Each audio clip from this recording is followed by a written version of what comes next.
What it do? How y'all doing? It's your girl, Dr. Tamika Hall. I know you guys are like, what it do? That's how you talk to us after this hiatus. It's been months. It has been months, but I'll tell you, it has been so busy over here at Tamika Hall Live. It has been so busy. God has been so incredible just from what he is doing on a personal level, what he's been doing with ministry. I've been traveling, I've been preaching. I y'all already know we launched Anointed Author magazine, and that is the reason why we're here today. But it has been a whirlwind, and so I have missed streaming to everybody. But I'm so excited because I have some of the ladies from the international best-selling anthology Wifin and Queenin. And I'll tell you, I'm just so honored to have worked with Alesha Shaw now for the past couple of years. And this is the latest book, Wifin and Queenin, Godly Women Living the Wife Life. And so we're going to be talking to mothers. We're going to be talking. I have queens that are on the line. I have doctors on the line. Like, listen, we're women. We're doing it all. And it is possible to do that. And so I'm excited that you're joining me. Hi, Tanya. I see you, Tanya, already out there. Listen, do me a favor. Share this out with someone. Let them know that we're live. I see you already jumping on over on YouTube. I see you already over here on Facebook. I see you already over on Amazon Live, and I am appreciative of that. Let somebody know that we are live. Now, listen, without any further ado, I'm about to bring all of the ladies onto from backstage. How are you guys doing tonight? How's it going? Good. Hello. Hello. Everybody might have been muted because I tend to do that. And listen, I'm probably going to mute myself a couple of times. I do that all the time. Alicia can tell you that is my norm. I'll mute myself and not realize it. And then next thing I know, I'm like, oh, okay. So I've been talking all this time and like, nobody knew that. Nobody knew. So I'm so excited that you all are joining me on this evening. I want to just ask everybody, first of all, take a moment and introduce who you are. We're going to start with Alesha. So you know what? Just jump in. We're just going to jump in. We're going to act like homegirls that come together, and we've been able to put the kids to bed, even though we can't because it's still too early. And we're finally able to come together and to chat. That's what tonight is going to be about. So we're going to start with you, Alesha.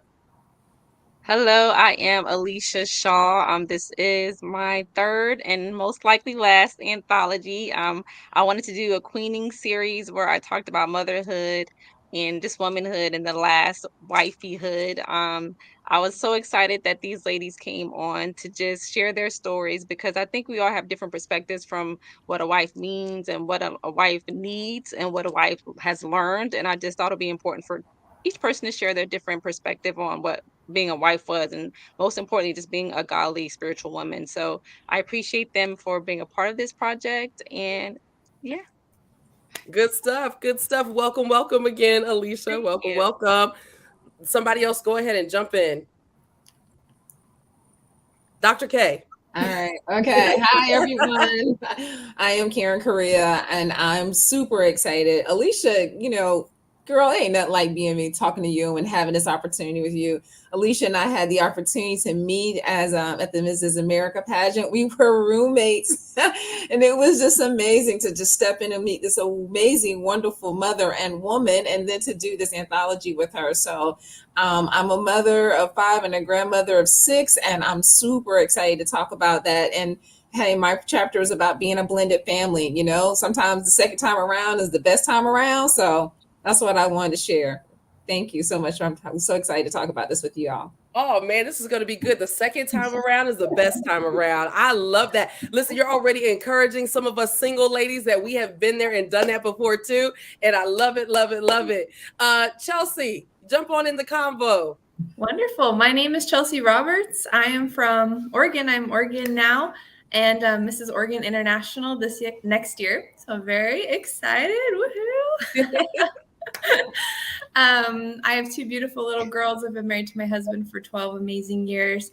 And my chapter is sharing young motherhood and sharing how timing in God's hands is absolutely perfect, and the ups and downs that we've been through, and being an advocate for Huntington's disease, which is my life's purpose, I feel like has just been truly amazing to share my love of God and his hands in my life.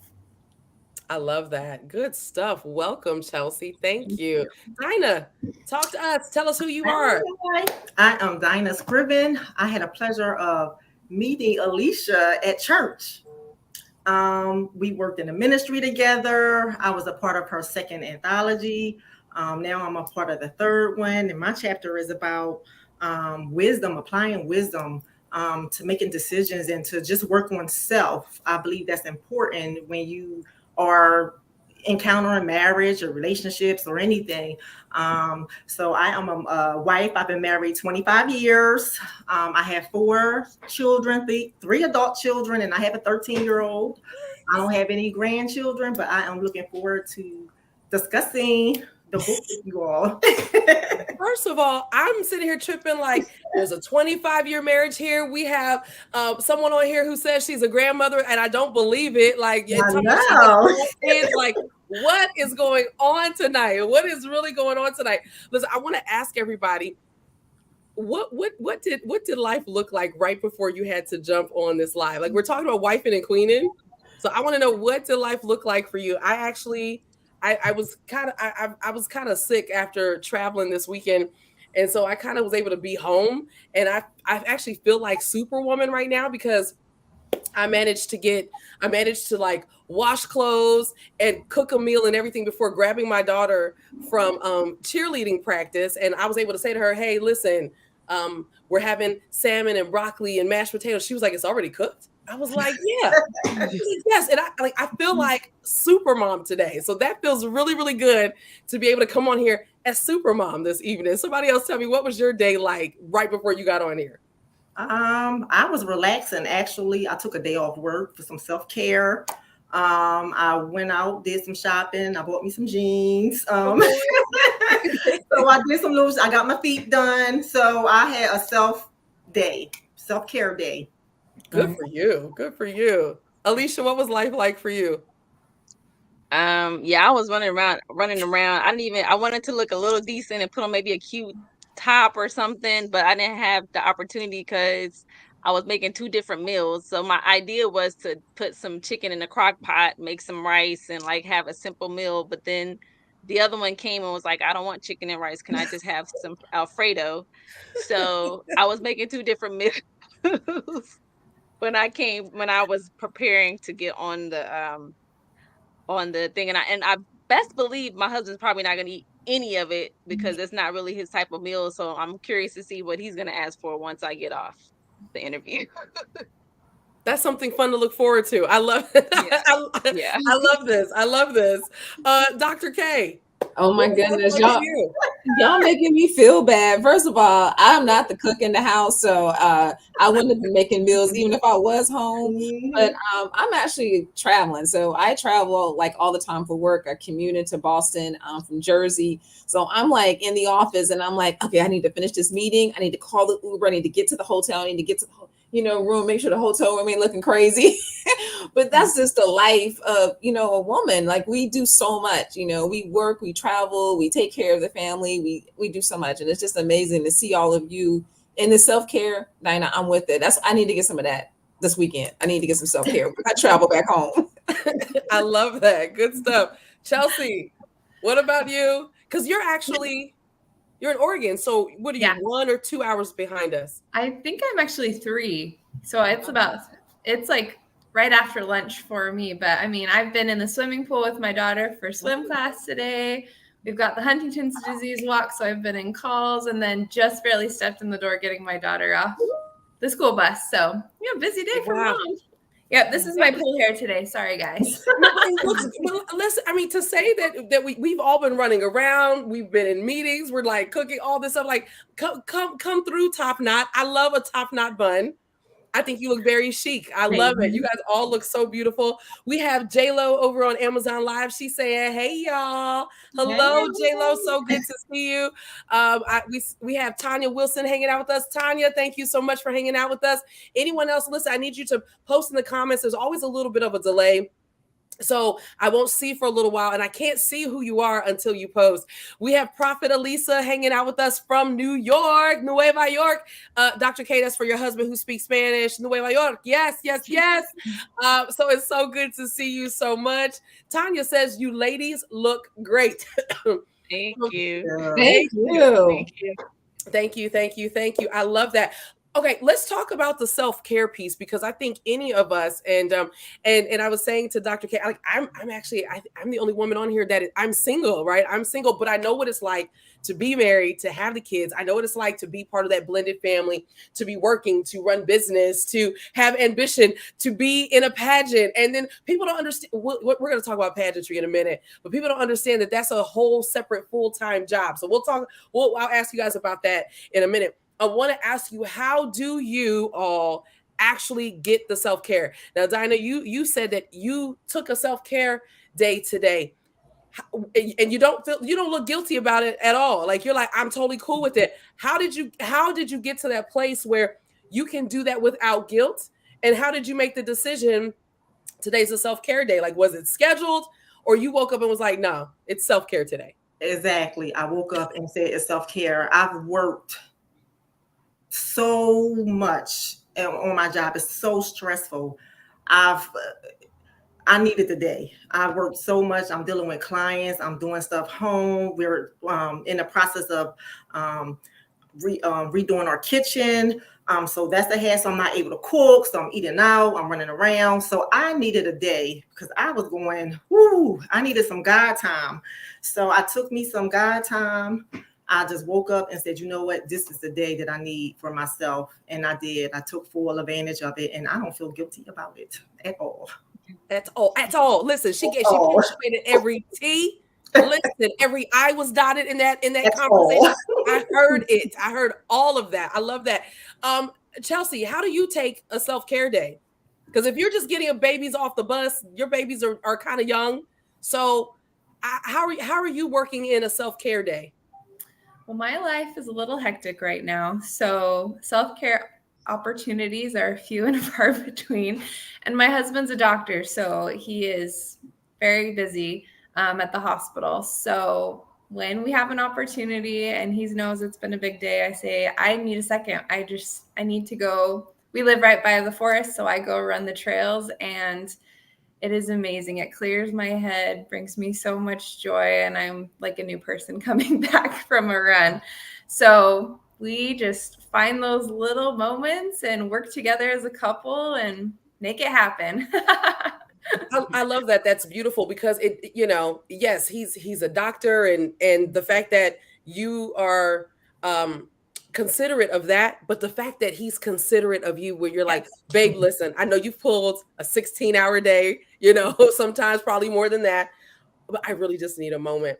And I love the fact that you talk about how you get out with nature. I have just realized just how important nature really is. I'll tell you, I was telling somebody the other day, when I have an attitude, and I realize I have an attitude, sometimes if I just go outside in the sunshine, it literally shifts my attitude. It will literally shift my whole mood to just get in the sun and just go breathe some air.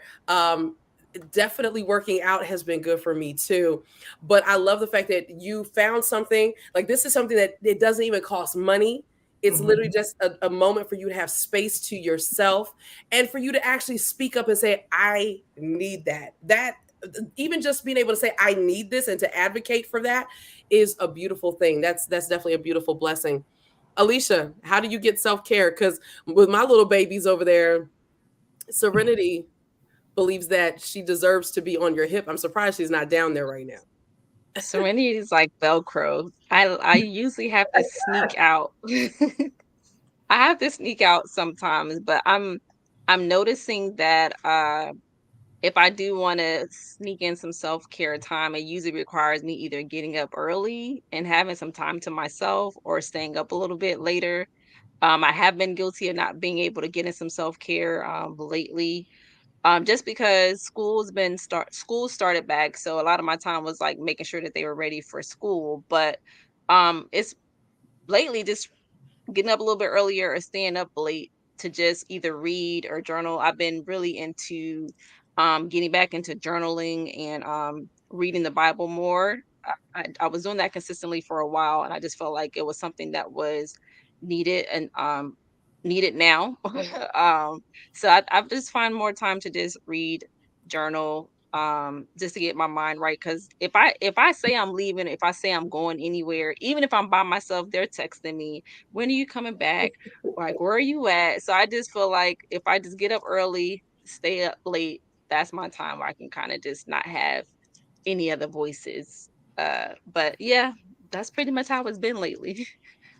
Dr. Karen, how about you? Self care. You're traveling, and even though you get to travel, it's for work. So it's not like it's a vacation. You're working, you're having to deal with airports and all of that. So how do you work in self care? It's that's a really good question. I mean, when I hear these women and I remember that day, you're thinking about like, my youngest is 23. So I am an empty nester. And I remember just running and ripping to swim, swim meets and, cheerleading and all of that. And so now to be in a space where I don't have to do any of that and I travel now for work, my self-care is about some fuzzy socks and some pajamas in front of the TV or journaling. I do journal. I'm with you on that, Alesha. I really, I love to journal and I'm really trying to get more into reading the Bible. And unlike some people, I don't like to read the Bible on my phone. I like to pick the Bible up and pages. I need to look, I like to see it. And so that's kind of like my space. And when I do that and hit that recliner, it's a wrap before I'm asleep. But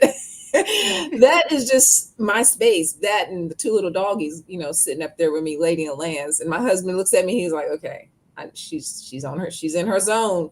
I'm in my zone. One of the things that I'm really struck by is that all of you, I mean, with the exception of going to get your toes done, Dinah, like, but everyone, when you talk specifically about your self-care, you all were talking about things that did not require money. Like, to me, you all really practice true self-care. It doesn't require money, and getting toes done it's not a lot, right? That was just part of your day. That was your treat. But it seems like everyone is saying, like, I get my God time, I go run. And I'm sure, Chelsea, you're reflecting and you're talking to God while you're running, because there's nothing like talking to God but getting into nature and looking at everything that he's made. And you guys are talking about reading the Bible. I want to know, when did you come to recognize that the things that you talked about, when did you come to recognize that is actually self-care, right? Because in the world, we see a lot of things. People go on shopping sprees. They go on lavish trips. They, for them, their self-care it's a lot of self-indulgence. And I'm not saying there's anything wrong with that, but none of you said that. Like, everybody was like, this is what's special for me. So how did you arrive at that? Because I think at some point, all of us thought, okay, it's me going to get my hair done. It's me going to buy a new dress. How did it come to that, where you didn't feel like you were missing out on better because you weren't spending money? Or do you get what I'm saying? Mm-hmm. And anyone can start with that.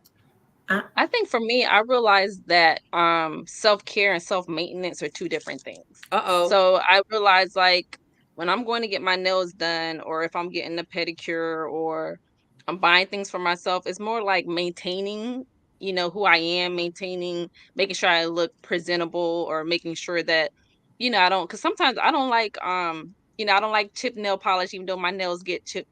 So, like, I'll look at my nails and be like, ooh, I need to make sure that that's maintained or get that together. But in those maintaining, I realized it wasn't really doing something for my mental, because there was times I was depressed and I was still going to get my nails done. I was still, making sure that I looked okay, but I was depressed. I wasn't feeling like I was myself. And it wasn't because I wasn't looking right, just because I wasn't taking care of the mental aspect, or I wasn't taking care of the emotional aspect of things, or I wasn't into my Bible. I was going to church and I was getting the word, but Monday through Saturday, what was I doing? So I just realized that there were two different things, and if I wanted to be serious about taking care of myself, I had to do serious self-care, not just self-maintenance. So yeah, no. And I think I had to learn really where self-care really comes from.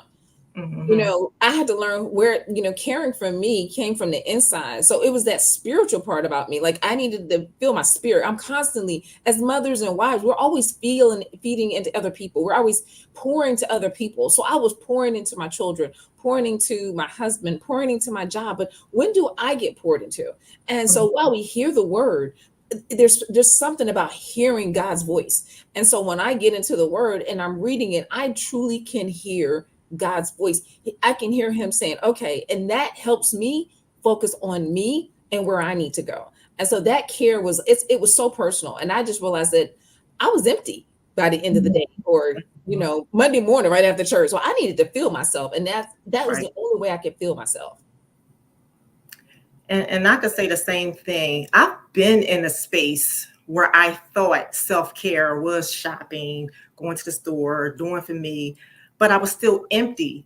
And so now my self-care is getting my mind, my body, all that right. The inside is more important. So I feed my spirit. Whatever you notice, whatever you do the most is what you will be. So what I try to do is feed my spirit. I look at the news very little just to kind of keep up on what's going on, but I am listening to the word. I sleep with the word. That's what's holding me down now is the word, and it's giving me peace. The shopping and all that is I don't even have the desire to do it no more. I really don't have the desire to do it like I used to. Today was one of those days I had been stressed for months. And I needed a day off. I haven't had a day in a long time. And I just said, I need a day today. But it's all about the inner man.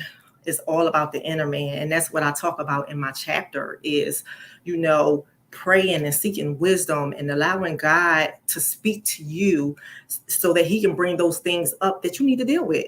Because a lot of times we got old baggage that we're dealing with and we don't know, and it's coming up here and you try to, so just it's so important to love on yourself and to just seek God and just fill yourself up spiritually, and everything else will fall into place. I do believe that. And for me, self-care, it kind of goes hand in hand with quiet and peace. So much of the world is just go, go, go, go, go. So much noise, so many opinions. And it can get confusing, and it can get just, women's minds are already going a million miles a minute. And then with everything else, it's just nonstop. And so I almost needed something that was mundane where I just went and found that quiet and that peace. I mean, in nature and feeling the Savior, that's where my soul is edified, I guess. That's where I find myself and find true joy. Good stuff. Good stuff. I love that. And I think there just comes a point where you're right. We just realize like, okay, God, if you're not in it, it just doesn't make sense. It just doesn't make sense. There is no peace if you are not involved. And I love that. So you're here because of the international best-selling book, Wifing and Queening. And I'm trying to remember off the top of my head. I think you guys hit number 1 in 6 categories? I think it was 6. Yeah, I think it was 6. Yeah. Like to hit number 1, you hit number 1 in 6 categories. I know I was like super excited. I'm always excited about those things. And it was such an honor to be able to profile everybody, to profile most of you inside of the magazine. My magazine is off in Maryland. Who has a copy of their magazine that they can throw it up and hold it up? Thank you. Yes, ma'am. Yes, ma'am. There's the magazine, y'all. I don't know if you've had an opportunity to get the magazine this month, Anointed Author Magazine.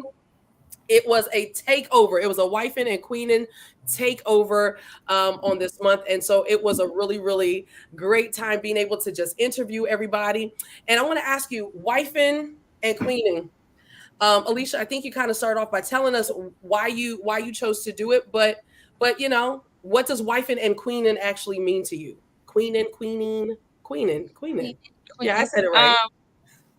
It was one of those things where even when I started the momming and queening, it was one of those things that I felt like I wanted to be better, not necessarily better, but just wanted to make sure I was being my best self in those roles. So when I thought about wife, and it was like, what exactly does being a wife mean? What does that entail? Am I being my best in that role? Am I doing what God wants me to do as a wife in that role? And I think I always say, like, I grew up knowing things about marriage from the church, or I grew up knowing things like, the importance of marriage and the importance of family and how God, honors marriage and things like that. But I don't think I was ever taught or understood what the role of a wife really was. I was one of the girls that, I dreamed of the wedding, I dreamed of the white dress and, the girls and the bridesmaids and stuff like that. But what happens after that day? Whatever after you say, I do. What's my role? What am I supposed to do? I know I'm supposed to cook. I know I'm supposed to clean. I know I'm supposed to make sure that my husband's good. But what does that entail? So, wifing and queening was just me, just really diving into the role of a wife and how I'm able to manage that on top of being just a woman and still trying to be my own self, not falling into the roles of whatever my husband wants me to be. Like, yes, sir, yes, sir. You know what I mean? Like, I don't want to be like that type of person, because I think sometimes in the Bible it says to submit, and we might take that as a negative word, and we might think that means that everything that my husband tells me to do, I'm supposed to do. And when you really read the Bible, for me, when I really read the Bible, understood what it meant, it just made me see myself differently, and it made me want to be more um I guess, of a servant, not only to my husband, but to God, and making sure that I'm playing that role how I'm supposed to do it without feeling any resentment. Like, what about me? What about the woman? Why am I, and I felt like I was going down that road. Like, okay, what about the woman? You know what I mean? And so wifing and queening kind of just helped me just re-examine what God says about being a wife, and how he also wants us to be women of God and not lose who we are, and just bring all the who we are to the table as a wife. So I said queening because I'm still the queen. I'm still able to take care of myself and have my own identity, but I'm also able to still be a wife and still be able to be what my husband needs me to be, and be able to not get lost in that, and still have a way to know who I am, but also be who he needs me to be at the same time. So it just came out of me uh trying not to be a little resentful, because I was feeling like, what about the wife? Why we always got to submit to the husband? But I'm just joking, y'all. But really, that's what I was really But trying truly, to avoid, trying to understand, what my role was, without feeling like I had to give my all to my husband and nobody was looking after the woman. So hmm hmm that's where I came from. To be honest, that's where I was coming from when I thought of wifing and queening. I love it. I love it. Someone else, what does wifing and queening mean to you? I'll go. It's interesting, Alesha, because when you reached out to me about this project, I didn't feel like I had anything to offer. And so What? yeah, and just to be honest and keep it real and keep it 100, when you are getting married for the second time around, you feel like people are looking at you like, well, you didn't get it right the first time. So what you know about being a wife? Mhm.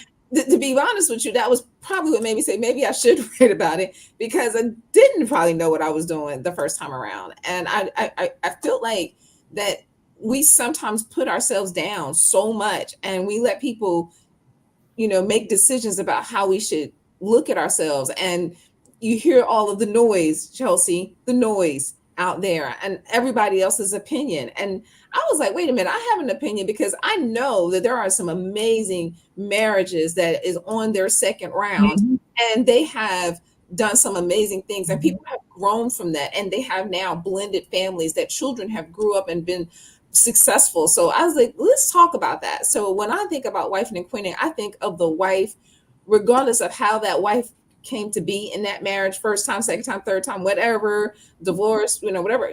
I feel like that wife needs to be, talked about and discussed and followed up with. And so that was emotional for me. And so I was so honored to be able to share my story about being in the second round of this, and being able to let other women say, hey, you know what? Hey, wait a minute. I actually might end up getting married again, and that a blended family. And then when I tell people about queening, I'm with you, Alesha. Sometimes we don't always feel like a queen. We feel like we're always taking a second seat to the situation, because the second time around, I'm like, I was a very like, I'm the boss. It's like, I ain't not gonna listen to anyone, blah, blah, blah, blah, blah.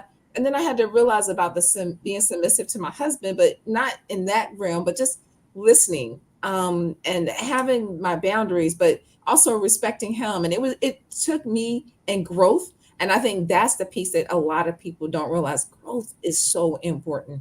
Growth is so important. And when we grow as women, we can help other women. So that's what it means for me. So Yes. I feel as this chapter, this book, when Alesha reached out to me, it was me. It was me, because I was one of those ones. I got married young. I was 23 when I got married, and all I knew was wife and mother. My agenda, anything I wanted to do, was on a back burner because my priority was to raise my children and be a wife. So it really spoke out to me now that my children are grown and I still have a 13-year-old. I am now pursuing some things that I want to do in life now. So it really spoke to me, with not getting caught up in being a wife and a mother. Like I did, I was just like, oh, well, you just don't. I think I went through a period where I wasn't fulfilled and I couldn't figure it out. It took me a while to figure it out. I'm like, okay, I have a wonderful husband. I got beautiful children. I have a good job. Something is missing.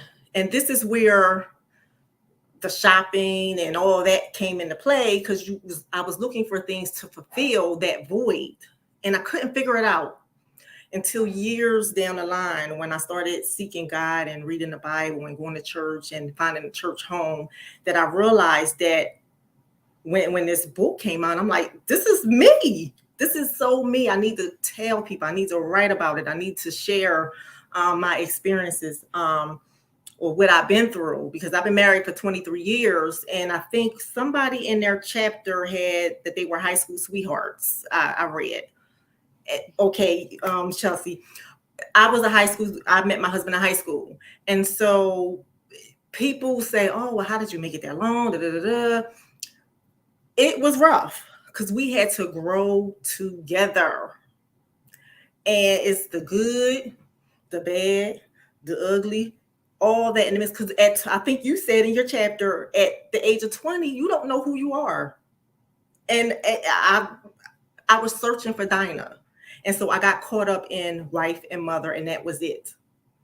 And when the book came out, I'm like, and I was in the midst of doing the things that I want to do. I'm in the midst of life and being happy and finding who Dinah is. So it was perfect for me to do this book and write about my experiences and to share with other women, whether you married or not, to not get caught up in the role and to seek wisdom and God and all those things. So that's what it means for me. It was perfect. Dinah, where are you from? Are you from Baltimore? No, I am from Chester. Okay, listen, because it's the way you say book, right? Listen, I'm like, she must be from Maryland with me, because in Baltimore, Baltimore has a little twang. Yes, now that you say Chester, I hear that 100%. I hear it. I love that.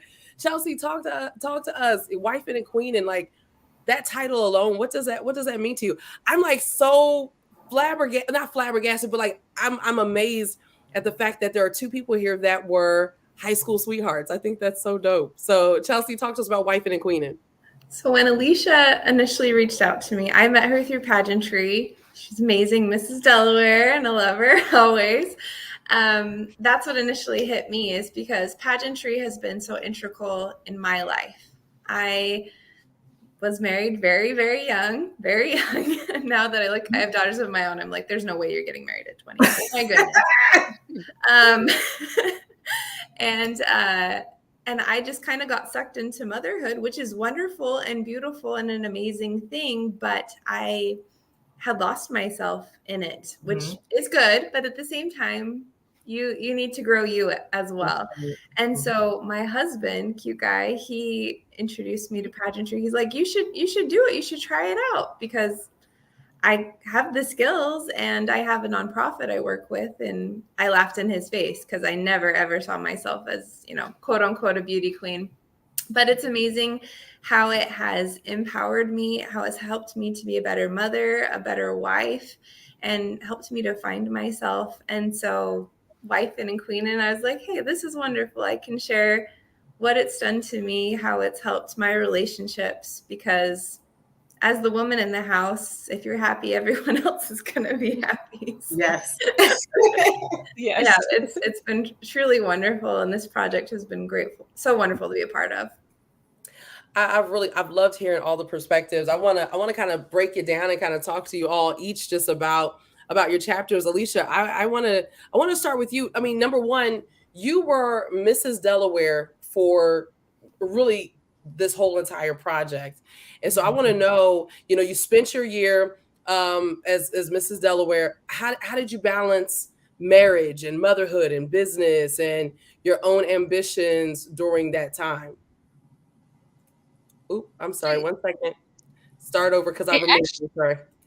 oh, it actually wasn't too difficult to balance. I think with my girls, they was just excited that their mom was Mrs. Delaware, and they just thought it was cool. So anything that I had to do, if I was able to take them along, they were ready to go. So it wasn't really that difficult in that aspect. Like if I had an appearance and because with the Mrs. America organization, they're all about family anyway. So they were okay if you brought, your kids along. So they were okay with that. My husband played his role as Mr. Delaware this to the fullest. He had the camera if he had to be there, and I think he enjoyed it more than he wants to admit the fact that he enjoyed the appearances and stuff like that. But it actually worked out well. I didn't feel I didn't really feel like they were negatively affected. Like I didn't feel like they were deprived of me. But there were some times where I felt like, well, maybe I should cut back on, the appearances or what I'm doing just so I can give more time to them just because I felt like I needed to, but they never felt like deprived. But I think it just fell into play because they were all willing to work with me. My husband was willing to, hey, if I have an appearance, he had them. If I could bring them, they all came. I think when I decided to do the wife and the queen, I knew it was something I wanted to round out the last of the anthologies. I think when I actually started to focus on putting the book collab together, um, I was more so I think it was nerves. I don't think I was able to like make time to, get the project together, but I think it was also nerves toward the end where I felt like, is this is it is it worth not necessarily worth it, but are people gonna really feel this is necessary to talk about wifing and queening? Like, is this something that people gonna actually want to read? I started to get like little jitters, like I'm not sure if people, and because I was a pageant queen, I wasn't sure if people were gonna take it as, is she talking about like being a pageant queen and being a wife? Like, what are they gonna think of the book?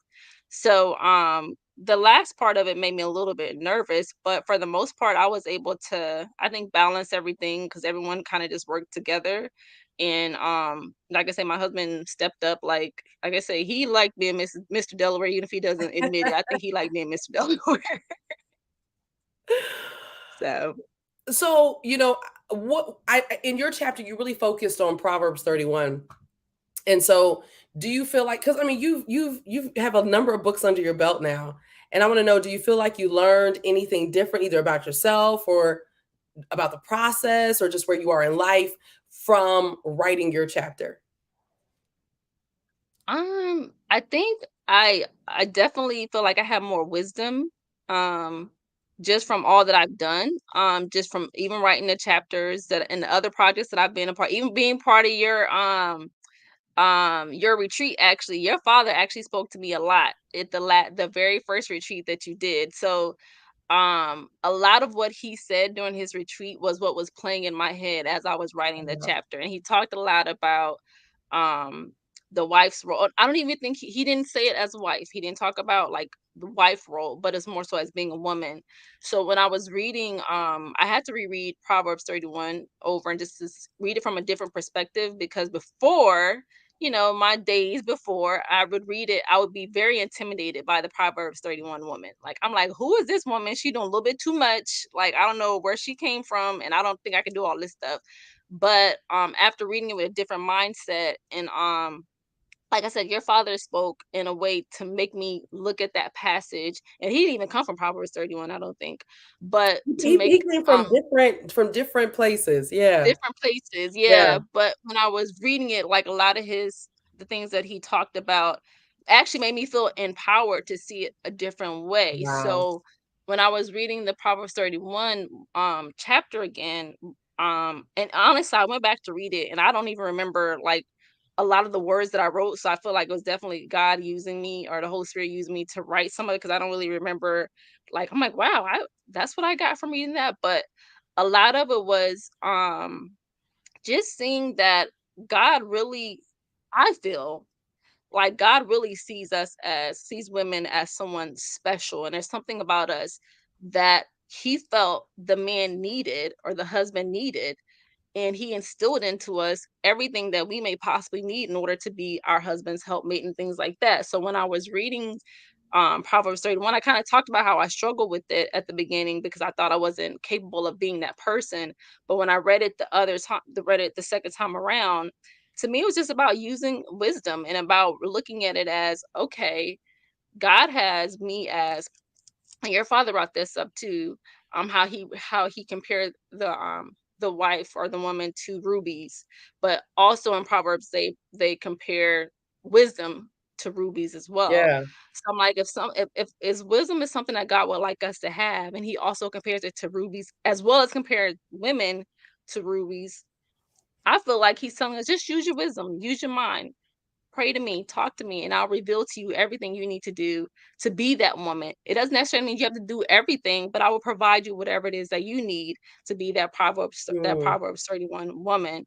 So when I was reading it and when I was writing down that chapter, I kind of just wanted women to kind of understand that it may seem intimidating or it may seem like, we have to have it all on our shoulders or um we have to take on this superwoman role or whatever you may, well, that's how I felt like I had to be like superwoman.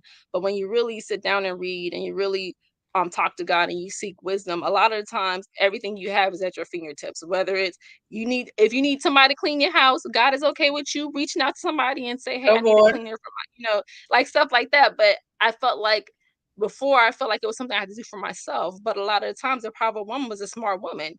Like she had a team, she had a whole entourage in my Yeah. head.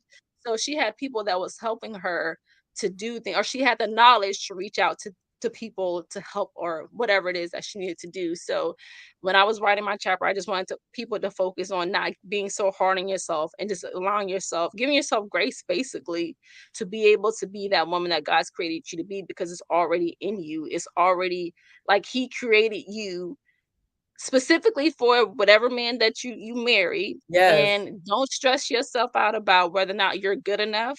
Trust me, if he put y'all together, there's something in you that is Yes. going to be fulfilling to him, that's going to be able to give him what he's lacking or where he needs your help, and that's why you are considered, his helpmate. So that's kind of what the Proverbs 30 woman meant to me. And that's why I wanted to focus my chapter on because I was so intimidated by it at first and felt like it was way beyond what I could do. But after rereading it with a different mindset and getting new info and getting new insight and being able to see it from a different perspective, I was able to talk about, well, it's really not that bad. I mean, he believes in us. He knows we can do it, so we should believe in ourselves too. So So, I mean, did anyone else, and I'll just maybe just one person or so can just respond to that. Did you ever feel intimidated by the Proverbs 31 woman? I used to feel intimidated by her until I realized it's actually a poem, that was written. It's an ideal. Like she isn't this real person. I mean, it's somebody we can aspire to be. But did anybody else feel like Alesha, where, you also kind of felt intimidated that you had to be all things to everybody? yeah. Yeah. Okay. Everybody's like, yeah, I definitely, yeah. I definitely felt like that. Definitely set the standards high. I'll tell you that. Yeah, absolutely, I agree. absolutely. Standards were definitely set high for sure. Chelsea, you wrote a chapter, and your chapter is titled "Timing is Everything." I want to talk to you about that. It's amazing because we're talking about the Proverbs 31 woman and the fact that, Alesha, you're saying, listen, this woman had a team, she was smart, she knew how to manage her money, she knew how to manage her household, and she also understands timing. So talk to us about your chapter, Timing is Everything. Well, I wanted to talk a little bit about so I got married young, as I said, and that can be frowned upon in these times. You know, people like to live their life a little bit more instead of jumping into marriage. But for me, it was the perfect time in my life to meet my husband. God brought us together. It's amazing just how we met and how our relationship came to be. It's really beautiful. And ever since then, every part of our relationship, it's just been all beautiful timing. And we could plan as much as we want. I'm a huge planner, and so I love to, plan my weeks in advance, but God has a plan for us, and it's going to happen how he wants, and it's beautiful every single time. And writing that chapter and then the rest of the year has just been a true testament to that even more. Like, oh man, his timing, it's beautiful and it's amazing. I'm really interested to know, because yes, with you getting married young, Dinah was married. I mean, you guys were married really young. What do the naysayers, the ones that used to be the naysayers, what do they say now that you said it's been what, 12 years now? Mm-hmm. Yeah, like what do they say now? Because you're kind of in it for the long haul at this point. Oh yes, 100% in it for the long haul. Yeah. So we had some people saying that we should wait my husband to go to medical school and then get married after, do all of that. But we were able to go through that huge challenge of medical school and residencies and graduation together. And that's what really solidified our relationship. Those ups and downs, those struggling times when you're just rubbing two pennies together, hoping it'll work. That's what made us a strong couple. And I'm sure the naysayers now see that has solidified us even more. And through ups and downs, we're going to stick with each other for the long haul. So for someone else that may be out there and listen, mommy and wife in life and all that stuff is taking place. So I know that you're going to have to go. So, but yeah, no, you don't have to apologize. Like, that is what life is about. Like, we all have those moments. But for the people that are, somebody's watching this right now and they have someone that is a naysayer and say, no, don't go and get married. No, don't go for this career choice. No, don't do X, Y, and Z. How do you know when something is the right timing? How do you know? How do you find that inner peace? How do you know that? Well, I first and foremost, whenever I have a huge decision in my life, will pray about it. I will pray about it. I'll fast about it, and I will go to my places of worship and try to feel the Spirit and feel the revelation for myself. Basically, I'll talk with my congregation and so forth. And when you feel that is right for you, when you receive that confirmation from your Heavenly Father,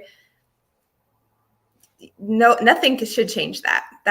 That's what you should move forward with. And I wholeheartedly believe that and am grateful for that in my life. I love that. So Chelsea, Mrs. Oregon 2023, tell us, how can people purchase their copy of the book from you? How can they connect to you online and all of that great stuff? Yes, please follow me, Chelsea Walton Roberts. You can reach out to me directly to purchase your copy, and we'll send it right out to you right away. I appreciate you. Thank you so much. I know that this was like crazy timing for you. It's an honor. Thank you for having me. Thank you, ladies. Thank you. I so appreciate you being here, and you drive safe. You drive safely. Yes. So yeah, y'all, timing is everything. What do you all think about that when it comes to timing? And what Chelsea was saying, just about, like, how has timing affected your life, or you needing to determine whether something was happening at the right time? You just have an inner peace about it. Once you prayed for it and gave it to God, you just have an inner peace. And for me, when I know something is the right decision, I always get a revelation. I always either get a word. I might be watching TV or be at service. I'll get a word, or a scripture will pop up, or something to happen, or the doors are just open, and it'll be a smooth process. It will. Every time when I started back school, when I moved and bought my home, everything just opened up, and I wasn't even looking for none of that. So that's how I know God was in the middle of all that, and you'll just have a peace. That's how you know that time is right. It's because God is the God of order. Yeah. And so Mhm. it's peace, and he's a peaceful God. And so you know when something is right when you have that inner peace. Yeah. Good stuff. Good stuff. So, Dr. Yeah. Karen, like you have an admirer, you have a crush that's hanging out in the comments right now. And he said, "Go Queens. I'm extremely proud of you all, especially, I mean, how dare him, especially my wife, Karen. Thank you. Listen, look, Oh, Dr. Karen sitting here like, it better not be some type of admirer because I am happily married. Okay? I'm happy. yeah. He I is want to amazing. talk to you, Dr. Karen. I want to talk to you about your chapter. I'm sorry. Well, one moment, one moment. We have Tanya Wilson who said this is so good and helpful. So I love us being able to have these conversations with Yes. everybody because it does help people. We have Prophet Alisa who says, yes, a God of order. He absolutely is. That he is a God of order. And oftentimes, if we do lean to him and not our own understanding, then he really does order our steps. And I think that is definitely a beautiful thing. And Dr. Karen, you know all about your steps being ordered, God, you know, creating order in your life. Your chapter is titled "Blended by Choice, Bonded by Love," and I really resonate with you. I've actually been married twice. You know, I got married very young the first time. The second time I was married for almost 13 years, and we were a blended family. And you know, marriage in itself can have challenges, but when it comes to being a blended family, yeah, that you have that as well. And I completely can empathize with what you're saying. Where it's like, are people going to care what I have to say? Like, I've had to really speak back to the enemy on that at different times and say, like, you're not gonna silence my voice. I'm definitely still more than enough. You know, I remember coming out of my second marriage at this point going on 5 years ago. And I was just like, I'm tainted goods. Like, this was the enemy was saying, I'm tainted goods. Nobody's going to want you. You've been married twice. You have 2 children, you know, and the crazy things that we say to ourselves. I would ask you, how do you silence the voice, first of all, that you are worthy of love, whether it's the first, second, third, fourth? Right. Exactly. I Yeah. mean, it is hard. I mean, it is really, really hard. And the funny thing is, and I was just talking about this. We had an event in our house Saturday with our pastor and some of the leaders at church, but it was amazing. I was telling one of the members how I cried the entire way down the altar at my wedding. And my pastor leaned over to me. He was like, "Are you okay?" I was Do you like, want to do this? Blink twice. tears are joy. I am crying. I had so much joy in my spirit that God said, I am going to give someone to you that can work down and break down all those barriers, all of those pains, all of those mishaps, and give you a man that's going to love you for you. That is amazing because we do get to a place in our life where we feel like, this is not going to happen again. I'm never going to be married again, or I'm not going to find the right person that can love me, that can see past all my faults, and then take me and my 2 children, because I had 2 children. He had 3 children. He had grandkids. We had to bring all that together and make it work. That is a lot. That is a lot. So now we have 5 adult children, and I am truly grateful. And I think that as long as you continue in prayer, we start our day with prayer, we end our day with prayer, we text each other prayers. And is it perfect? No. And that's what I want everyone to know. Even though you get married the second time, it's not going to be perfect because you're never going to be perfect. My pastor one time from North Carolina told me, he said, it will never be perfect because the day you started it, it became imperfect. You got 2 imperfect people in this imperfect world trying to make something perfect. Nothing is perfect but Jesus. And all we can do is trust in him. And that's why I truly, truly love him. And when in my chapter, I talk about one of my ministering friends reminding me how Jesus was in a blended family.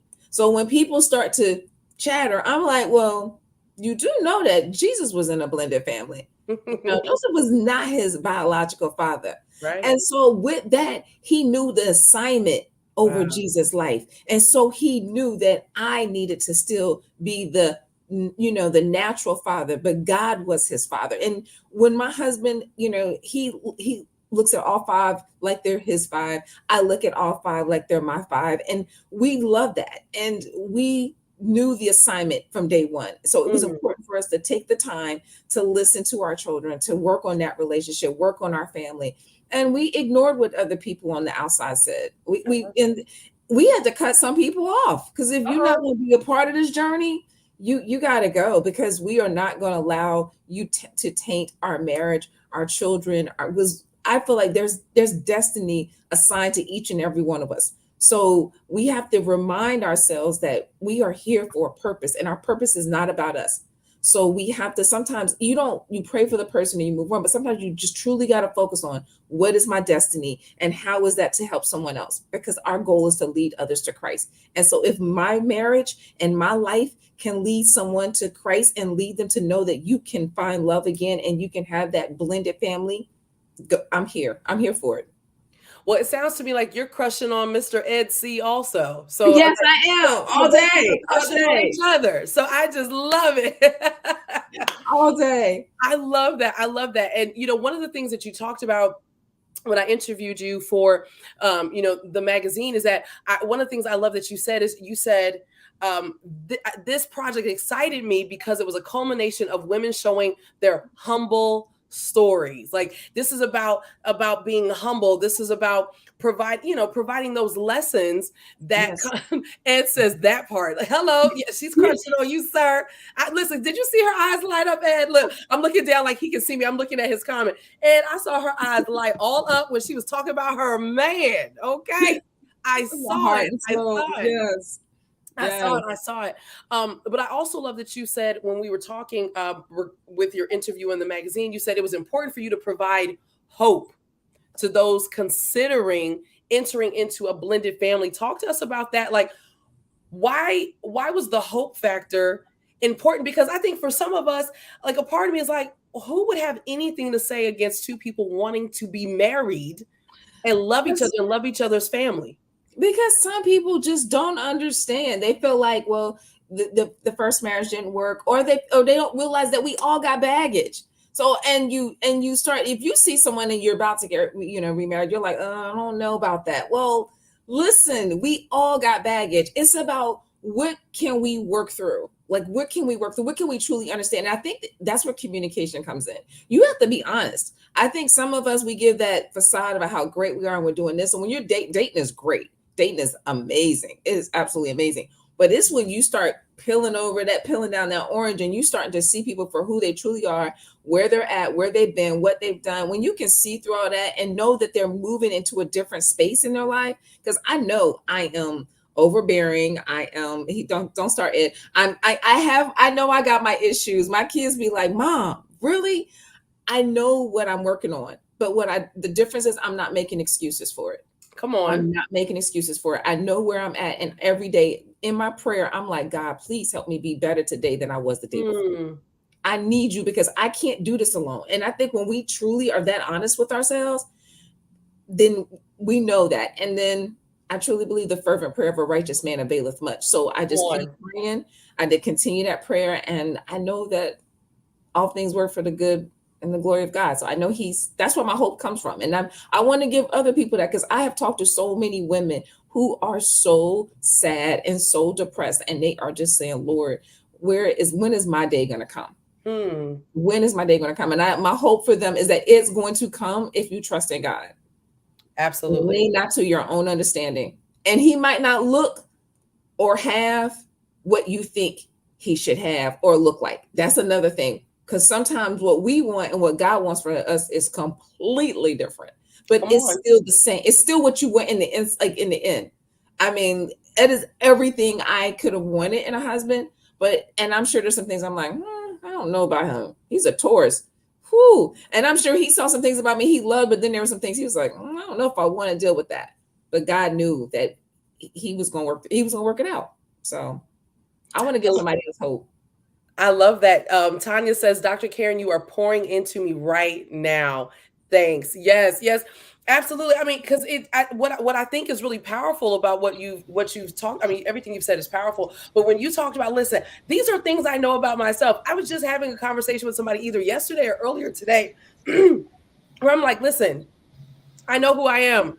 I know me. And I have to submit myself to the Lord daily because I know who I am, right? Like myself as Dr. Hall, the minister, whatever role I'm in, I know that I can get overwhelmed by a lot of people. So and people around me know if she's hungry, if she's tired, we don't have much time, right? And so and those that know me very well, like Alesha can tell you, no matter what event I'm at, I'm gonna disappear, even if it's 5 or 10 minutes. And while other people may not get it, I have to because I got to recharge. Because as extroverted as I appear, I'm actually very introverted, right? And so those are things I had to learn about myself. And even in this time of singleness, for me, what has been powerful is saying, God, make me over.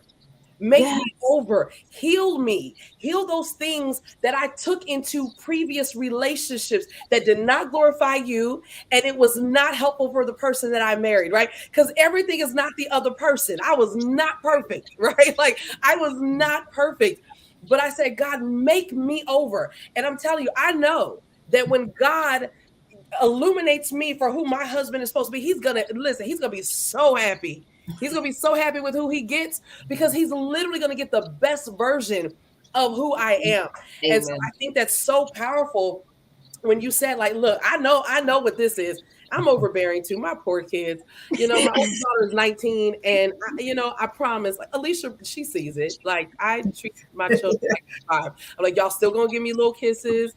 I'm like, do you want to sit on mommy's lap? They be like, Mom, stop. Sorry, that was really bad English. I promise y'all I have good grammar, but sometimes it comes out. But yeah, my poor kids, they're like, Mom, like I'm 19. The other one should be like, I'm 16. You still gonna sit here and give me a little kiss? You want to sleep with mommy? They're like, girl, like stop, stop, girl. So anyone else on here that you had to at some point say, let me pump the brakes and look at me. Oh yeah. Yeah. And so when you did that, did things shift for you in your relationship? And you guys, Alesha, what about, I'm going to have you go, Alesha, because Dinah and I, we're going to have our solo time. So you talk to us like, at any point, did you say, okay, God, I can say a whole lot of stuff because it's easy for us to say something about him. Because I'd be like, Lord, listen, the man you gave me, he got issues, right? But we stay in constant communication about the man he gave me. But I just also realized that it ain't always the other person. Yeah. Yeah. I think for me, I started to realize, communication is definitely important. And I started to realize my issue was I didn't like confrontation, or, I didn't want to talk about the hard things, or, I didn't know how to always communicate, communicate what it is that I needed to communicate. So I can't be mad at you because you don't know what I'm talking about if I'm not communicating, the situation. So I know a lot of this stuff I had to really just sit back and say, well, are you doing this? I mean, did you try to do this? You can't expect somebody to read your mind, So yeah, there's a lot of times where I had to just bite the bullet and realize, okay, maybe it's me, maybe. And I think what I also learned about writing the chapter is I think that's why we have relationships with people, because it shows us a side of ourselves that we don't always see. I think we always appear, or we think we appear a certain way, but when you're in a relationship with somebody, they can tell you about yourself that you're like, wait a minute, or either that you're that way, but when they say it, it's like, ooh, okay, I didn't like when realize you it was say it, coming. it I was sounds like, bad. Like yeah, like I know you ain't gotta say it like that. So it's like I've learned that, that's why I think that's why God has us in, marriages and relationships, because it does help us be better, even though we don't want to admit it. Like it kind of puts a mirror up in front of you to kind of see the things that you don't want to admit to, or that you think you're hiding, but you're not hiding. This person seeing like right through you. So yeah, I definitely can say there's times I'm like, okay, that was me. I know I'm a little extra. I blame my kids. I say they're extra, but they get it from me. they definitely don't get it from your husband because he is so chill. But then again, I can tell he's got it in him too. But yeah, I'm sure they get it from you. My girls Yeah. literally have all of the extraness that comes from me. It's so annoying because I really can't be mad at anybody else but myself. So Yeah, that's what I'm Dinah, learning. let's talk. Like, was there a part of you where you finally had to say, okay, maybe some of this is me? Oh, all the time. That's part of self. That's the part of me growing, and throughout the years that I've been married. Because at first, when you're young, you don't know as much as you would know now. But I would always like, why are you talking to me like that? You this, do that, and I would place the blame. But as you grow and mature through the different stages of your marriage, you realize, like, hold up, but it's me. And that's what I talk about in my chapter. Seeking, work on self. Yes. Let's Work on let's yourself. talk about it. Let's talk about the chapter. Your chapter is The Wise Women Within, Balancing Life, Growing in Wisdom. Talk to us about your chapter, because it does require wisdom to be able to even say that. Like, we start off with Dr. K saying, look, I know I'm this, boom, boom, boom, boom, Mm-hmm. boom. That's wisdom. Because if you can identify it, you That's can right. change it, right? That's So right. talk to us about your chapter. It's basically growing to be the better version of yourself. And I believe in any relationship, marriage, friendship, any relationship, if you do not work on you, it's going to be a mess in every relationship. Every relationship is going to be. So what I've learned over the years is to work on Dinah. What does Dinah like? What does Dinah want?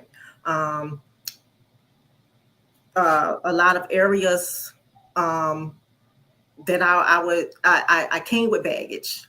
I came with baggage, not realizing at a young age that a lot of that baggage that I was exposed to came into the marriage. But I'm not thinking that was the cause of some of the communication barriers that we had early on in our relationship. So just learning and growing through the process, growing through the years, maturing, seeking God, seeking wisdom from godly women. And I'm a firm believer in your circle. Who do you have around you? Who is pouring into you? Those things are so significant and important to me right now. I protect my space. I do. When you come in with drama and you come in with negativity, you're out. And I just keep you here. I still love you. I love everybody, but it's a place. Everybody has their place. Everybody has a place in my life, in my space. How did you come to learn that? Because I know that this is part of some of the tips that you gave within your chapter. Your chapter really was very striking for me in the fact that this was a book where we're coming from the perspective of the wife, but your chapter, really all the chapters, but your chapter, you literally gave tips, and you wrote your chapter in a way that women of any status, whether they're married or they're single, they're older in life, they're younger, you gave these tips. And some of this was just what you're saying. How did you get to this point of understanding everybody has a place? Mm-hmm. And I have a right to put you in a place. How did Mm-hmm. you come to that realization? Drama. Dealing with drama, friends. And so what I realized is everybody have a place. Everybody's not supposed to be your best friend. Everybody's not supposed to be in your circle. So you have people for different things. You have people for you have your work friends. And the problem comes when you have a work friend that you're trying to make a best friend, or you have to know, this is my workout friend, this is my work friend, this is my book reading club friend, this is my school friend. So you have everybody in the place. Once you know the place that everybody is in, I don't have no issues. Right, I don't have any issues because I don't expect anything more from everyone that's in their place. Because a lot of times we have issues with friendships and relationships when we placing people in the wrong place. Uh-oh. So you have a work friend, you might be good with this friend or whatever, and y'all connect really good at work. Now you're inviting her home. Now you invite her to do things, and she may do something that you don't like. So now you mad. But she wasn't supposed to be a best friend. She was supposed to be a work friend. So I believe in my heart, if you place people where they should be placed, you won't have any issues, and you don't expect anything more out of them. And I've learned that over and over again, just by going through different friendships and relationships. So that comes with maturity, wisdom. And that's what I share in my chapter, is seeking wisdom and learning to work on you. What do you like? Because some of us are people pleasers, looking for attention and people pleasing. No, I've learned to grow out of that. You either like me or you don't, and that's just, and it's been peaceful for me. But it's been Yeah. peaceful for me. Um, so that's where, and I speak to all women, not just married women, not just think, just every woman. We do have to work on ourselves. A lot of us come with baggage. A lot of us coming from broken homes, um, molestation, abuse, domestic violence. So we coming from all these different realms, and a lot of times we don't know that we're bringing those issues in Mm. relationships, and then you wonder why maybe your friendships don't work out, or your marriages don't work out, or your partnerships don't work out. Work on you. Figure out the root cause of why you respond and act the way you act. You have to, and it be ugly, because I listen. I had to go through it. It's a hard process, because a lot of stuff that come up when you praying and you seeking God, you don't wanna. You like, oh, is that me? Ooh, ooh, Lord, ooh. And you have to deal with it. And forgiveness is a big part of it. You have to forgive people. You have to forgive yourself. And so my chapter is really, it has some marriage tips in there too. Communication is a big part of marriage.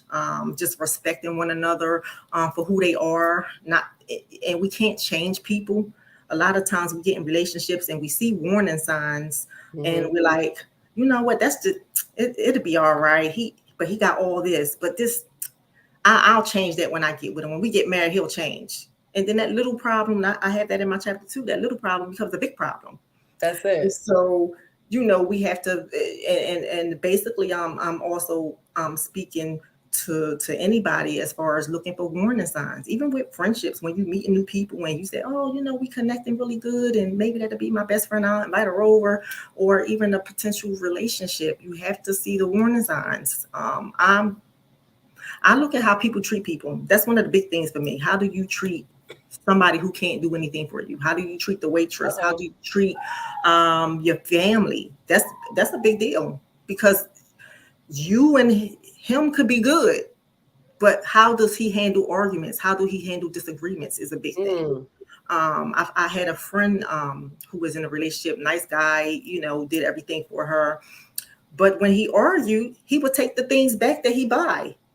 Oh, give me that. That's mine. I'm gonna take that back. So that kind of stuff, they are warning signs that we miss, because we're caught up in all of the other stuff, and we miss those little small things, and they get bigger. They get bigger when you get married. So my chapter is really just, I just want women to focus on them, and becoming better versions of themselves, letting go and letting God, and forgive, and do those kind of things, to just be better. um, Just to be better all the way around. I love that.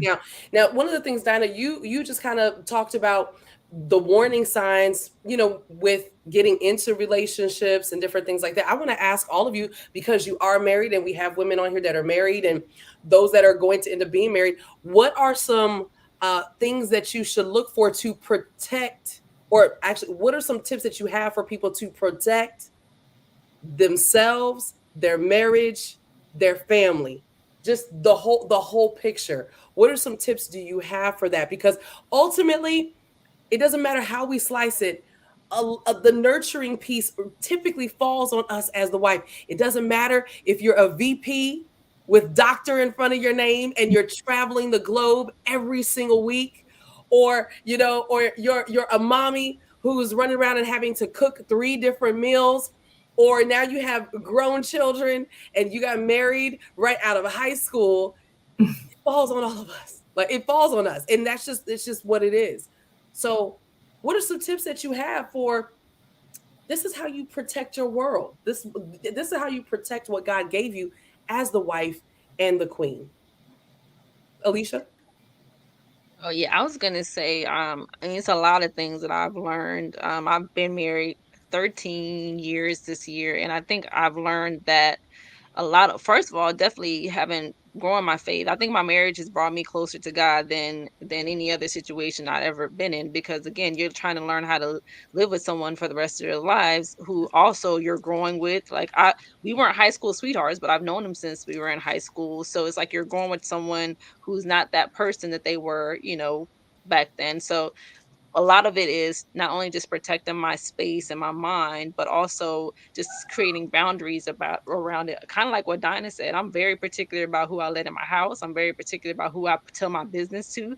I don't tell a Mm-hmm. lot of people stuff that's going on about my marriage, because not everybody has good intentions. So Mm-hmm. I would think it's very important that the people that you do confide in are people, definitely people of God, and people who may understand your plight, but also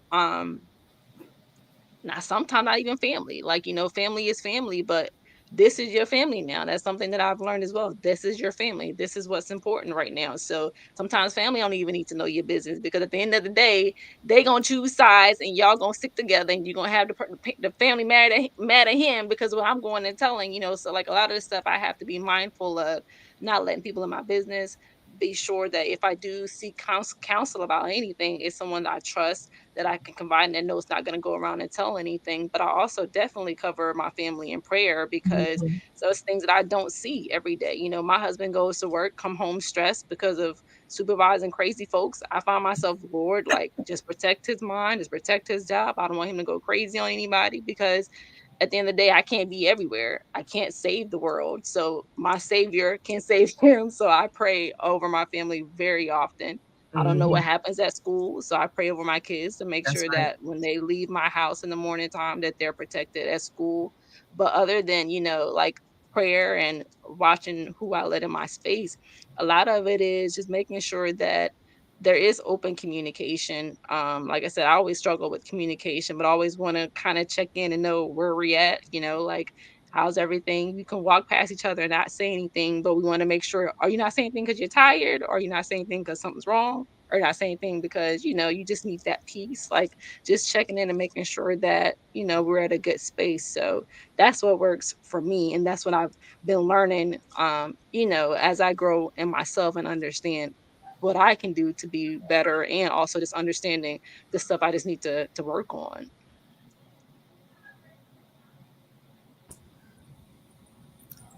There you Yeah. go. Oh. Yeah. Go ahead. Oh.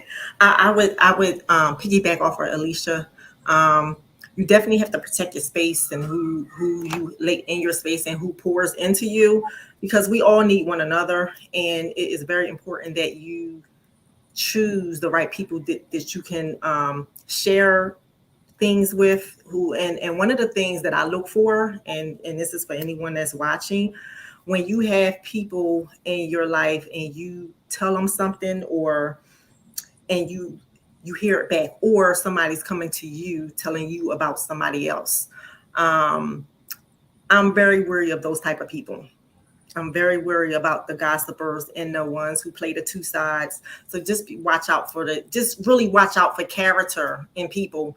Like I said, how you treat people, what do you disclose? How are you when things are not your way? How do you respond? I'm really big on just watching people's character in different situations. And like I said, you can't have everyone in your space. People have a place, and once you place people in their place, you don't have any issues. I don't have any issues with my friends anymore. I don't, because everybody, I don't. I share this tip all the time, because we go places and we connect with so many people, and we like, oh, I like her. She's so nice. I'm gonna invite her to my barbecue. She gonna be my bestie, but that's not supposed to be your bestie. It's supposed to be your walking friend, or you know what I mean. So you just have to be very careful about who you lay in your space, and it would alleviate so much drama. I can't add anything to that because Alicia and Dinah, when you were talking, it's everything you said. It is all of that. Like we can make a checklist of all the things, the communication, just everything, the people that you let in your space, who you talk to and who you don't talk to. I think that the one thing that stood out to me this time in my marriage is that I truly needed to work on me first. Mm-hmm. That was the first thing. I focused so much on someone else instead of focusing on me. So I really truly needed to work on me before I can even think about what he needed to work on. That's So right. I really spent a lot of time with God trying to learn and work on Karen, because Karen needed to be at her best before she can expect for Ed to be at his best. So that was one thing. And then the second thing I thought was really important is I really seek counseling. I think it's really, really important. I think spiritual counseling is critical. I think it's good to have someone who is not, who is a third party that can help you balance the conversation, hear both sides of the story, because it's not about who's right or who's wrong, but how do we get from A to Z? That's right. Or why are we here? And so I think counseling is good. I think, and I think last but not least, you said it, Alesha, boundaries. I think you have to set boundaries and you have to stick to them. Because when you set boundaries, you're saying, this is what I expect and this is what I don't expect. And that goes on both sides. And when you set those boundaries and they might have a wall or two that might come down, you set expectations. So I think we sometimes don't have the right expectations in our relationships. And Dinah, you said it so well. Those expectations are different for different friends. I don't expect you to keep things to yourself because I know that you're a gossiper. But what I expect is that I won't tell you nothing to gossip. Yep. So you can't have expectations put on someone that's not their role in your life. So I think that your husband, your spouse, there was an expectation that you set with him, and there's an expectation that he set with me. And when you have those open conversations, because nothing is secret, everything is open ground when you are married, literally everything. That's right. Good, bad, and ugly. So I mean, I am just open and I'm honest. I think I'm probably too honest. I probably work my husband's nerves because I will tell him, like, this bothers me. And he's like, really? Yes, that bothers me. I need you to know. And he's like, oh, okay. But now he knows. I'm not saying he got to do something about it, but at least he knows. He can't do nothing about something he doesn't know. So I just think it's really important. And I really have learned a lot. And you know what? I'm still learning. That's the other thing. I'm still learning. And you can learn from anyone. I can learn from one of you. I can learn from someone who's been married a month to someone who's been married 30 years. And I can learn from someone who's never been married. I can learn from someone who's been on a third marriage, because everywhere in life, there's a growth chapter. That's right. You can learn from everyone. So I don't consider that I know it all either. Good stuff. Good stuff. Good stuff. And listen, I agree with you. I had to come back on like, yes. You can't expect somebody to keep their mouth closed. And they run their mouth. Like, they run their mouth. They can't keep any secrets. Why would you tell? Like, what is wrong with you? Right. They are the town gazette, and yet you still told them your business. Like, what is wrong with you? Like, get it together. And you're right. Sometimes we do set unhealthy expectations on people. I mean, sometimes people don't want to be certain things to us either. It's so we have to really be careful about who we invite in our space, and especially when we protect this world that God has blessed us to have. When you are married, or and when God blesses you with children, we only have them for a certain amount of time before they grow up, and they're leading their own lives, and so we have an obligation to protect the blessings that God has given to us, whether that is the husband, the children, the grandchildren, for some of you, and stuff like that. So y'all, we've come to the end of this. I want to give you an opportunity to let us all know, how can we grab a copy of the book? How can we find you? So I'm going to go around and just connect with each one of you about that. Alesha, can you please let everybody know, how can they connect to you? How can they find you online? How can they purchase a copy of the book from you? Yes, so you can follow me on the Alesha Shaw on Instagram, or you can like my Facebook. It's also the Alesha Shaw, to follow me or to get updates on my life. In order to purchase the book, you can go to aleshashavon.com. That's my blog, and if you click on the shop tab, it'll show you all the books that I have available for purchase, including Wifing and Queening. Or you can head over to Amazon.com and get a copy of it there. It won't be an autographed copy, but you can get one from Amazon as well. And tell us about your podcast. I didn't have a chance to ask you about that, but how can we connect with you and your podcast? Yeah, so Momming, Wifing, and Queening podcast is available on Apple, Google, Spotify, I think iHeartRadio, Amazon as well. If you want to check out the episodes on Momming, Wifing, and Queening, even though it's Momming, Wife, and Queening, I talk about different topics, how they relate to womanhood and how they relate to just what we go through on a regular basis. So you don't have to just be a wife, you don't have to be just a mother to listen to it. It's just about womanhood in general and just things that we experience. I've interviewed different women just to talk about different things. There's only been one interview with a male, and it's because he was talking from a male perspective about relationships. But most of the information that you're going to get is about womanhood, women empowerment, and me interviewing different women on that podcast. Good stuff. Good stuff. I've had the pleasure of being on that podcast, I think twice now. Yes. So I like to say I'm kind of like a regular on there. And so thank you so much, Alesha. Dinah, I'm going to bring you to the stage. I want you to please let everybody know, how can we connect to you? How can we purchase a copy of the book from you? All right. Well, you can connect with me on Instagram at Dine Screven. And also you can connect with me on Facebook at Dinah Bless. Dinah Bless. Or you can purchase a copy on Amazon. But like Alesha said, it will not be an autographed copy. It won't be an autographed copy. Now, if they want an autographed copy from you, they definitely need to contact you directly. Listen, y'all, make sure that you're ordering directly from these women so that they can actually go ahead and get an autographed copy to you, because that's always fun. And it's fun for us to autograph the copies anyway. That's always a good thing. Always a good thing. Dr. K. Yes, absolutely. To call you Dr. K. I love it. I love it. No, absolutely. Yeah. So you can expectations. I'm so sorry because that was so familiar. Like that was just like so familiar tonight. Like Dr. K. Oh my God. No, I love it. I love it. Yeah, you can. How can we connect to you? How can we buy a copy of the book? All those good things.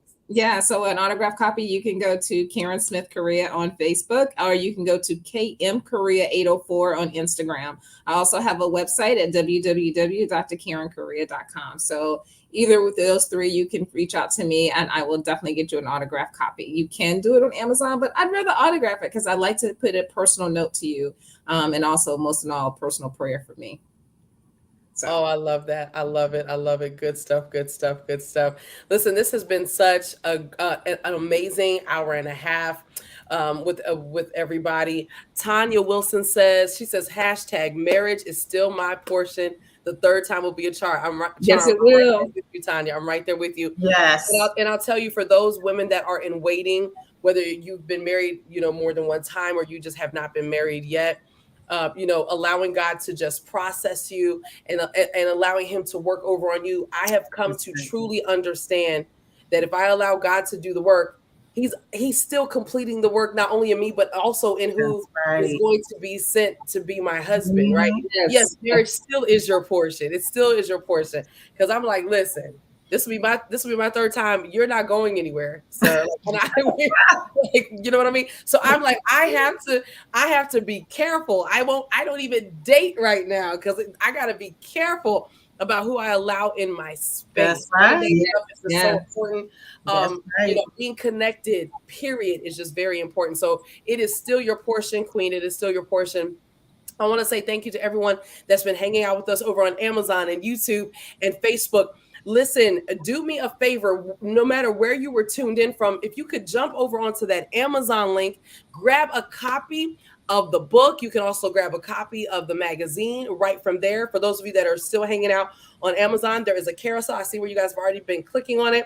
You actually can scroll right at the bottom of the screen and you'll be able to look at several of the books that Alesha has written and produced. Y'all, listen, Alesha has just been like a publishing machine here for the last 2 years. So for her to be like, this is probably the last of the anthology, I was like, yeah, right, okay. You know what I mean? We'll just give you a couple of months to breathe, and then she'll be like, hey, I got another one. Mommy and Queenin and I don't know, strutting. I don't know. It'll be something. I am so proud. I am so proud of her. I know. I am so proud of Alesha. Thank you. Dinah has been. Go ahead. I know how she started.